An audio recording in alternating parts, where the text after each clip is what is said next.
नमस्कार बच्चों। 10वीं कक्षा का जो टॉपिक चल रहा है उसका नाम है रस। पहले 4 रस हमने कर लिए, हास्य रस, श्रृंगार रस, करुण रस और रौद्र रस। आज का जो विषय है या अगला टॉपिक है उसका नाम है वीर रस। और वीर रस का जो स्थायी भाव है उसका नाम है उत्साह, यानी कि जहाँ पर वीरता दर्शाई जाए वहाँ पर वीर रस है। इसका स्थायी भाव उत्साह का आ जाएगा कि जब भी हम वीरता दिखाते हैं तो हमारे अंदर उत्साह का भाव जो है उत्पन्न होता है। और आलंबन यानी कि वो चीज़ या व्यक्ति या वस्तु जिसको देखकर मन में वीरता का भाव उत्पन्न हो, उत्साह उत्पन्न हो, वो होगा शत्रु और या शत्रु का उत्कर्ष।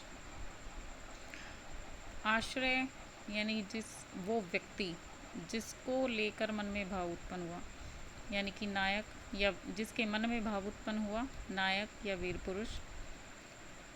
जो उद्दीपन है, दीपन होगा रिपु की गौरवाक्ति, यानी कि वो स्थिति परिस्थिति जब उत्साह का भाव मन में उत्पन्न होता है। रणभूमि हो सकता है, रण का यानी कि युद्ध भूमि, युद्ध में जो शोर होता है वो, जो हथियार जो चलते हैं या उनका जो शोर है वो। और जो वीरता के भाव जो उत्पन्न करे, यानी कि शत्रु द्वारा बोले गए जो वचन हैं उसको सुनकर जो है मन में वीरता का जो है उत्साह का भाव उत्पन्न होता है। उसके बाद आता है अनुभाव। अनुभाव का अर्थ है कि हमारा युद्ध भूमि में जो हम वीर उत्साह का भाव उत्पन्न होता है तो हमारा मन क्या करने को करता है, हमारा शरीर या हमारी जो भावनाएं हैं किस प्रकार से कुछ व्यक्त करने के लिए करता है, तो उसका अनुभाव है अंग स्फुरण, यानी कि अंगों का फड़कना। रक्तिम नेत्र, रक्त से भरी हुई आंखें, लाल आंखें, रोमांच, एक्साइटेड होना। और इसके जो संचारी भाव हैं, संचारी भाव में रहेगा हर्ष, धृति, गर्व, असूया आदि।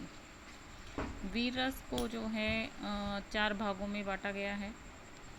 युद्धवीर यानी कि जो युद्ध में वीरता दिखाए, इसमें भीम दुर्योधन का नाम डाला है। धर्मवीर जिसका जो है युधिष्ठिर इसमें शामिल होगा। दानवीर यानी कि कर्ण जो दान देने में उत्साह दिखाए। और दयावीर यानी कि राजा शिवी। हम सिर्फ इनको नहीं लेंगे, ये हमारे लिए मान्य नहीं है, हमें ये नहीं करने हैं। उसके बाद आता है वीर रस के उदाहरण। अब कुछ ऐसे उदाहरण यहाँ पर मैं प्रस्तुत कर रही हूँ जिससे हमें वीरता का भाव जो है इसमें दिखाई देगा। सकल सूर सामंत, समरी बल जंत्र मंत्र तस, उठी राज प्रति राज, बाग मनोलग वीर नट, कढ़त तेग मनोवेग, लागत मनोबीज झट घट, थकी रहे सूर कौतिक गिनन, रगन मगन भई श्रोन धन, हर हरीश वीर जगे, हुलस हुवर रंगी तब रत्ववर। यहाँ पर ये जो 3 हैं ये वीर रस के उदाहरण हैं। इसमें हम सिर्फ ये आपके लिए थोड़ा सा डिफ़िकल्ट है, लेकिन हम इसमें हमारी एक कविता हमने बचपन में पढ़ी थी, याद हो कि वीर तुम बड़े चलो, धीर तुम बड़े चलो, हाथ में ध्वजा रहे, बाल दल सजा रहे। ये जो कविता है वीर रस की कविता है, इसमें आप इसको आसानी से याद कर सकते हैं। तो आप यहाँ पर वीर रस की ये कविता का लिख सकते हैं, ठीक है। उसके बाद जो है हमारा अगला रस आता है भयानक रस।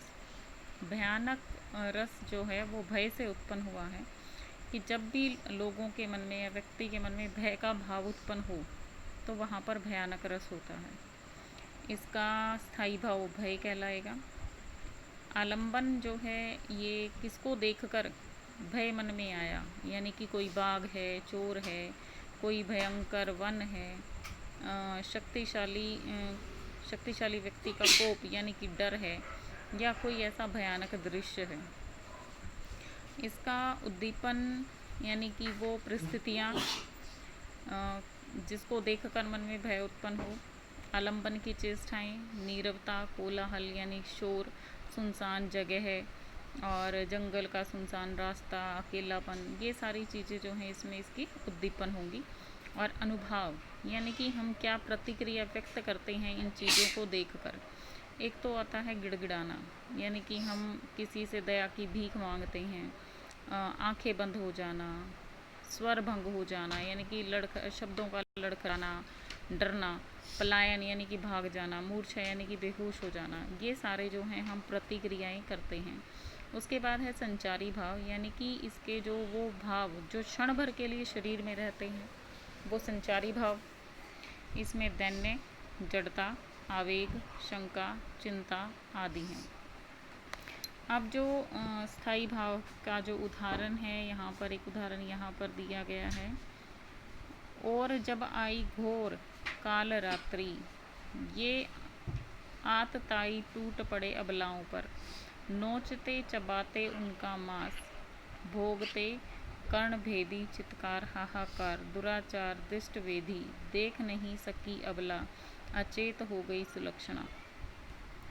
और भी यहाँ पर अन्य उदाहरण दिए गए हैं, जैसे समस्त सर्प संग शाम जो कढ़े, कलिंद की नंदनी के सुअंक से, खड़े किनारे जितने मनुष्य थे, सभी महाशंकित भीत हो उठे, हुए कई मूर्छित घोर त्रास से, कई भगे मेदिनी में गिरे कई, हुई यशोदा अति ही प्रकंपिता, ब्रजेश भी व्यस्त समस्त हो गए।